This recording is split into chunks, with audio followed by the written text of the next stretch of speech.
तरी वानर सेना चालली कुठे? तुम्हालाही प्रश्न पडला असेल. झाला गोंधळ, असा खूप गडबड गोंधळ घोटाळा झाला त्या दिवशी.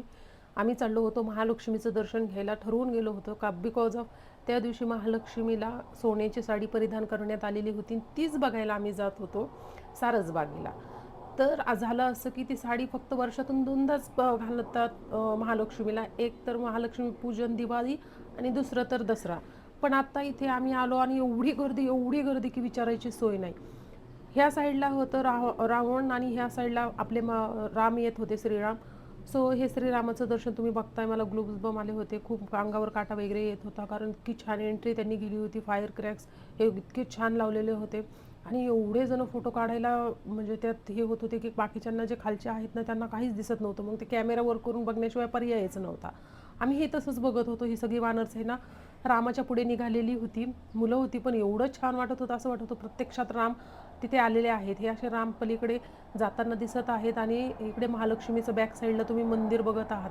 बरं, त्या दिवशी महालक्ष्मीचं दर्शन झालं का? तर नाही. का तर एवढी गर्दी, तिथे थांबलो खूप वेळ. आणि दुसरं मला अजिबात आवडलेलं नाही आहे तिथे की स्पेशल जे गेस्ट आहेत त्यांना आमच्या समोर आतमध्ये घेऊन जात होते पास वाईज, पण जे सामान्य लोक आहेत त्यांना अजिबात एंट्रीच देत नव्हते. मग असं का? सगळ्यांना सारखं तुम्ही द्या ना, ॲटलिस्ट मुखदर्शन तरी द्या. पण कसं तरी आम्ही गर्दी गोंधळात जाऊन थोडंफार देवीचं रूप हे बघितलं. मी तुम्हाला लास्टला दाखवणारच आहे. तर रावण दहनाचं आता हे बघताय तुम्ही इकडे रावण, आणि त्याच्या बॅकला परत असं आम्हाला वाटलं की जे राम ह्या साईडनं आलेले होते तेच धनुष्यबाण मारणार आहेत, पण नाही. तीच तर खरा इथे आहे. हे रामांना इथे थांबवण्यात आलं आणि दुसरा परत एक रामाची प्रतिकृती तयार करण्यात आलेली आहे. ती पुढच्या मी व्हिडिओत दाखवते तुम्हाला. आणि त्यामुळे सगळा झाला गडबड घोटाळा, कारण त्यांना मेजरमेंटच करता येत नव्हतं. त्या रामाचं क्रेननी खाली आणि वर म्हणजे अप डाऊन करण्यातच अर्धा तास गेला. हे बघा, आता इथे त्यांनी परत एंट्री करायला केली आहे. जे की दुसरा हे होते ना रामाची प्रतिमा, ते बघा वरती येते ती रामाची प्रतिमा. त्याचं मेजरमेंट जमलं नाही ना की परत खाली जाणार, परत वरती येणार. बरं, गोंधळ आणखीन एक झाला काय? माझ्या फोनची बॅटरी होती 5%. हे सगळं करण्यात मला व्हिडिओ काढण्यातच ती 5% संपत आली. मग दुसऱ्या याच्यामध्ये मी तर तशी कॅच केलेच आहेत व्हिडिओ. पण हा रामाचं बघा तुम्ही, ह्या एकदम जी मोठी प्रतिकृती होती रामाची ती बॅक साईडला होती. इकडे रावण होते आणि इकडे हे आपलं श्रीरामांचं परत वरती त्यांनी घेऊन बाणांनी रावणाच्या छातीत मारलं. आणि अशा प्रकारे रावण दहन झालं. पण प्रॉब्लेम असा झाला की ते खालीवर करण्यात अर्धा पाऊण तास झाला त्यांना. इकडे महालक्ष्मीचं दर्शनही मिळत नव्हतं ज्या कामासाठी. त्या दिवशी गुरुवार होता आणि मला जायचं होतं स्वामी दर्शनाला. माझं चुकलं असं की फर्स्ट मी स्वामी दर्शन घेतलं असतं ना तर मला इथल्या महालक्ष्मीचं दर्शनही झालं असतं आणि सगळ्याच गोष्टी झाल्या असत्या. पण मी पहिले इकडे आले, गर्दीत एकदा एंट्री केली, परत बाहेर जायला काहीच चान्स नव्हता मला. आणि तेवढ्या गर्दीत आम्ही पण सपोर्टिव्ह गर्दीत असं काहीच धक्काबुक्की झाली नाही. सगळी माणसं वगैरे लेडीज यांनी सगळ्यांनी खूप सपोर्ट केला. पण महालक्ष्मीच्या मंदिरातच मला थोडंसं निगेटिव्ह ह्या माणसांकडून, त्यांचे जे स्टाफ आहेत त्यांच्याकडून रिव्ह्यूज, बिकॉज ऑफ त्यांनी जे एंट्रीज दिल्या ना फालतूपणे, त्या अजिबात मला आवडलेल्या नाहीत. असं नाही करायला पाहिजे. कुठेही गेलं ना मंदिरात तर चांगले एंट्री तुम्ही द्या ना, असं नका ना करू. बघा, परत रामाला खाली घेतलं कारण मेजरमेंट चुकलेलं होतं. परत त्यांनी मेजरमेंट करून कुठे बाण हे करायचं एक्झॅक्टली त्याचा निशाणा कुठं असायला हवा ते परत मेजरमेंट करायला घेतलं आणि परत बॅकला खाली आले. आणि मग त्या बॅक साईडला जो फोकस आला ना तो खूप इरिटेट सगळ्यांना करत होता, कारण त्यामुळे मूर्तीही दिसत नव्हती रामाची, श्रीरामांची, आणि काहीच दिसत नव्हतं. कॅमेऱ्यामध्ये फोटोही व्यवस्थित येत नव्हता, रीलही व्यवस्थित येत नव्हती.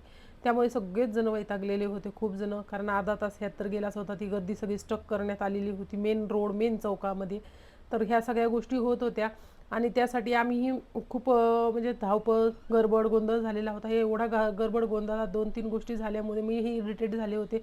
बरं, बाहेर यायचं तर बाहेर जायलाही एंट्री नव्हती. परत रामांना वर घेण्यात आलं, बघताय तुम्ही. परत वर घेतलं आणि परत सगळ्यांनी कॅमेरे वर घेतले. सगळेजण वैतागले होते, हात पकडून पकडून. सगळ्यांची परिस्थिती अशी झाली होती की कधी एकदा बाण लागतोय, रावण दहन होतं आणि आम्ही ते कॅमेऱ्यामध्ये कॅप्चर करण्यात येईल. बरं झालं असं की ज्यावेळेस बाण मारला त्यावेळेस एका सेकंदातच रावणाचं दहन झालं. त्यामुळे एवढा वेळ जे कॅमेरे धरून येतात त्यांनी 1 सेकंद मिस केला असेल तर त्यांचा हा गोंधळ झालेला आहे की त्यांना ते रावण दहनच बघायला मिळालेलं नाही आहे. तर परत रामांना एकदम वर घेण्यात आलं, एकदम वरती.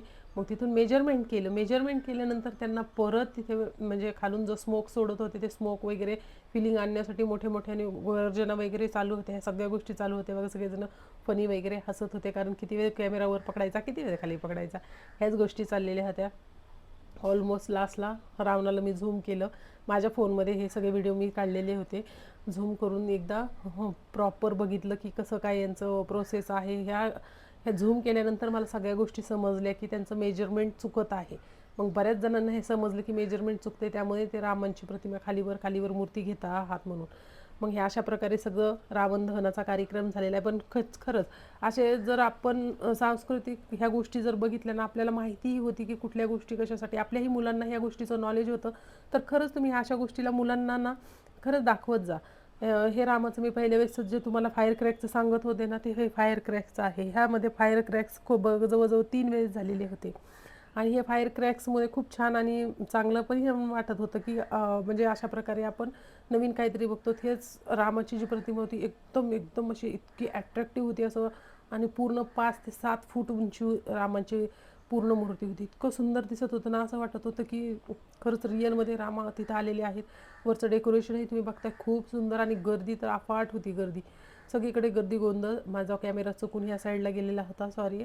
पण चला, इट्स ओके. पण सगळ्या गोष्टी छान झाल्या. Thank you very much video बघितल्याबद्दल.